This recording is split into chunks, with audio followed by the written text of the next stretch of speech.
حتى نتجاوب مع هذه اللحظة التاريخية الهامة التي تعيشها تونس ويعيشها المجلس الوطني التأسيسي.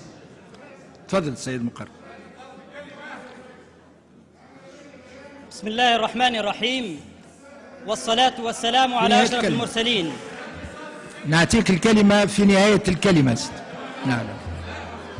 لقد كانت بلادنا سباقة إلى الدسترة منذ القديم، فقد حدثت في 1857، ثم كان لها دستور 1861 الذي أقر بعض الضوابط لسلطة الباي وأرسل المجلس الأكبر، غير أن هذا الدستور لم يعمر طويلا إذ تم تعليق العمل به في 1864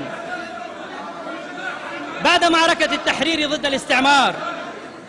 وقبيل الاستقلال تم انتخاب مجلس قومي تأسيسي التهم في أول اجتماع غداة الاستقلال، وقد وكلت له مهمة سن دستور للمملكة، ولكنه أطاح بالملكية وأعلن الجمهورية واستكمل سن الدستور بعد قرابة 3 سنوات من تشكيله.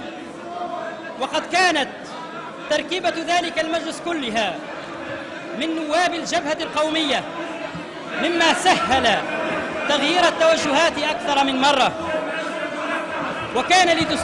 وكان لتونس الدستور الأول من جوان 1959 الذي تضمن في صيغته الأصلية آنذاك 64 فصلا نصت على عديد الحقوق والحريات. طيب